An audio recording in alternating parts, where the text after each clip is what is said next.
ஜம்மு காஷ்மீர் பயங்கரவாத தாக்குதலை தொடர்ந்து தனது சவுதி அரேபியா பயணத்தை முன்னதாகவே முடித்துக்கொண்டு புறப்பட்ட பிரதமர் மோடி இந்தியா வந்தடைந்திருக்கிறார். விவரங்களை வழங்க இணைகிறார் செய்தியாளர் ரமேஷ். வணக்கம் ரமேஷ். பிரதமர் மோடி முன்னதாகவே வந்திருக்கிறார். இந்த தாக்குதல் தொடர்பான ஆலோசனை கூட்டம் எப்போ நடைபெற இருக்குது? அந்த கூட்டத்தில் யார் யாரெல்லாம் கலந்துக்குவாங்க? விவரங்களை பதிவு பண்ணுங்க. ஜம்மு காஷ்மீரில் பஹல்காமில் சுற்றுலா பயணிகள் மீது அது வைதி ஒரு பிளாட் வாங்கணுமா இல்ல ஒரு பிளாட் வாங்கணுமான்னு ஒரே கன்ஃபியூஷன். ஒரு ரியல் எஸ்டேட் எக்ஸ்பர்ட் கிட்ட பேசு. எப்படி? பாஸ்வாலா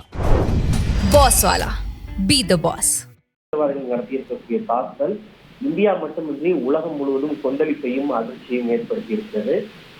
இந்த தாக்குதலுக்கு பல்வேறு அரசியல் கட்சிகளின் தலைவர்கள், உலக நாடுகளின் தலைவர்கள் தங்களின் கடும் கண்டனத்தை தெரிவித்திருப்பதோடு பயங்கரவாதிகளின் மீது உறுதியான கடும் நடவடிக்கை எடுக்க வேண்டும் எனவும் வலியுறுத்தி இருக்கின்றனர். இந்த நிலையில்தான் தாக்குதல் சம்பவத்தை தொடர்ந்து சவுதி சென்றிருந்த பிரதமர் மோடி அந்த பயணத்தை ஒரு நாள் முன்னதாகவே முடித்துக் கொண்டு அவசரமாக இந்தியா புறப்பட்டார்.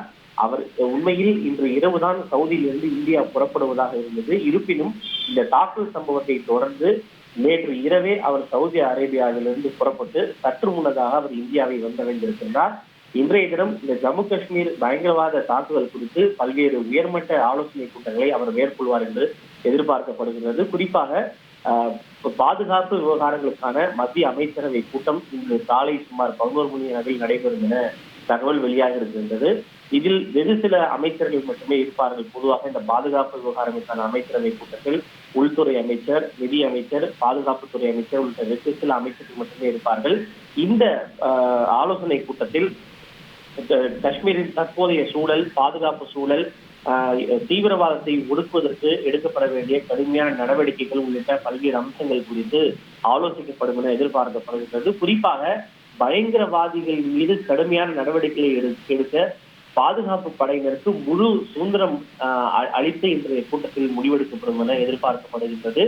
மேலும் அடுத்து வரக்கூடிய நாட்களில் இது தொடர்பாக பாகிஸ்தான் மீதோ அல்லது பாகிஸ்தானில் உள்ள பயங்கரவாத நிலைகளின் மீதோ கடுமையான தாக்குதல் கூட நடத்தப்படுவதற்கான வாய்ப்புகள் இருப்பதாக டெல்லி வட்டாரங்கள் தெரிவிக்கின்றன. அது மேபி சர்ஜிக்கல் ஸ்ட்ரைக்காகவோ அல்லது ஏர் ஸ்ட்ரைக்காகவோ என்பது போன்ற கடுமையான நடவடிக்கைகள் கூட எடுக்கப்படலாம் என எதிர்பார்க்கப்படுகின்றது. ஏனென்றால் இந்த தாக்குதல் என்பது மிகப்பெரிய சீற்றத்தை நாடு முழுவதும் ஏற்படுத்தி இருக்கின்றது. எனவே பாகிஸ்தான் மற்றும் பாகிஸ்தானில் இருக்கக்கூடிய பயங்கரவாத நிலைகளின் மீது மிக கடுமையான ஒரு நடவடிக்கை இருக்கும் என்று எதிர்பார்க்கப்படுகின்றது.